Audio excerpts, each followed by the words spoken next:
Hi everyone, welcome. Before I begin, I just want to shout out my co-president, Joseph.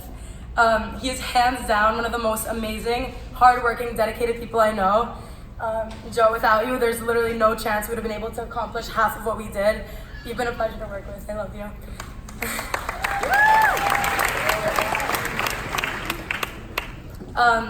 Those of you who know me and my history here, you know my journey has not been smooth to say the least. And I think we would all agree that it's pretty ironic for me to be standing here today. Just a few years ago, I had to leave Hillel. If you know, you know. And I ended up at another school for grades 8th and 9th. I had great teachers and friends, but still for some reason I felt something was missing. It was so clear that something was missing in my life, something essential, but I just couldn't pinpoint what that was. I felt this absence of, I guess, a Jewishness and community that I never even knew I needed. There were no cringy Shabbat songs being blasted on the speakers at 8 in the morning, or chocolate challah sold on Fridays. There was no fighting with Caesar about where I can park, or running up to Saba Yati for a hug and getting rejected. It was weird for me that teachers were just teachers, and school was just school. But the truth is, I never really felt like I truly left Hillel. I want to tell you guys a little story about a day of clarity while in that other school. It was the day I understood exactly what I was missing. My parents were out of town this day, and a tornado hit our area while I was on my way to school in an Uber. It got really bad really quick, and I had no idea what to do. For some reason, my first instinct was to call Miss Donaher, who's like my second mom, to ask if I could come to Hillel. All I could think was that if I was gonna die today, I was gonna die with my homies.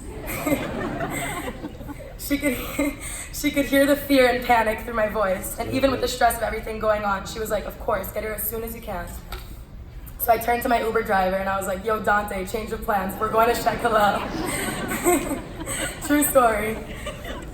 That day I was scared, so I did what most people do when they're scared. I ran to a place that feels like home. Rushing through Hillel's gates, I knew I was safe, and then it clicked. Safety and the comfort of the Jewish community that encapsulates the very basic foundations of my identity was everything I was missing at that other school. Without that, I could not feel at home, and if I couldn't feel at home, I could never grow at my full potential, and here's why that is. I've always had doubts. I've had doubts about my path in life, I've had doubts about my future, and I've definitely had doubts about my beliefs in religion. In fact, all my life when confronted by people with confidence, especially religious confidence, I doubted. But here's the thing about doubt. Doubt is the engine that fuels curiosity and exploration. You see, fear and doubt and uncertainty are not only normal, they are ingredients in the recipe for success. But only, and here's the thing, if you're in a safe place, one you can call home. In safety, one can freely allow themselves to be vulnerable and share their fears and their doubts with others. But real safety doesn't come from a place, it comes from people. Safety means being able to depend on your friends to look out for you. It means feeling comfortable enough to be yourself, knowing that you'll never be judged. And I realize that for me at least, I feel safest in a Jewish community. And that may surprise those of you who know me and know the doubts I've had about religion. But Judaism isn't just a religion, we're a people. When surrounded by Jews, I get a sense of tribal security. It's a strange phenomenon that I'm sure most of you have experienced. Like that feeling you get right off the plane landing in Israel or at the Kotel. But I wasn't able to really identify that feeling until I went on the March of the Living. In Poland, I had a much different experience than I expected. I thought I knew pretty much everything there was to know about the Holocaust. Nothing I was learning was really new information to me, and for a while I thought, why am I even here? Everyone around me was emotional in tears, and I felt nothing. I thought something had to be wrong with me. But then on the day of the march, which was on Yom HaShoah, I realized my reason for being on that trip. We marched from Auschwitz to Birkenau with 15,000 people, where I met hundreds of people from around the world, from places like Morocco and Japan and South Africa and India.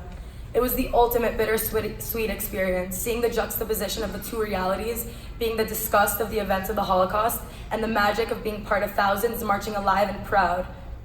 It feels unfitting to say that it was the most incredible and empowering experience I've ever had, but it was. There's a Hebrew quote I love that reads, "Hem ratzu likvor otanu, aval hem lo yadu she'anachnu zra'im," which means they wanted to bury us, but they didn't realize we were seeds. The march was proof of just that.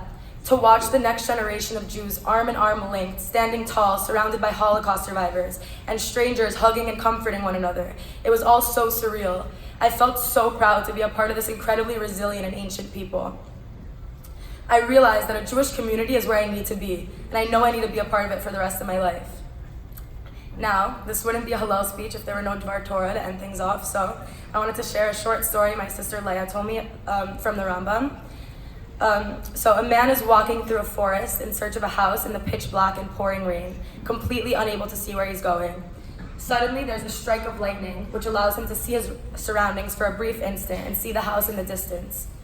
After the moment passes, it's pitch black again, and the only way for the man to successfully reach his destination is for him to remember the light from moments before. For the most part, as students and even adults, we're going through life completely and utterly in the dark, not really sure where we're going and how to reach our ultimate goals. Moving on to this next big chapter in our lives, we will encounter all sorts of experiences and obstacles, where we will come across brief moments that motivate and inspire us, like the lightning that struck through the tornado as I told my Uber to turn around. My wish for all of us moving forward is to not let those moments of clarity pass us by. My wish is for us to follow that light and for us to never let ourselves be stuck in the dark. I want to thank all of our teachers and faculty for giving us those sparks of light that we will carry on to this next chapter. Now, class of 2019, we're finally here.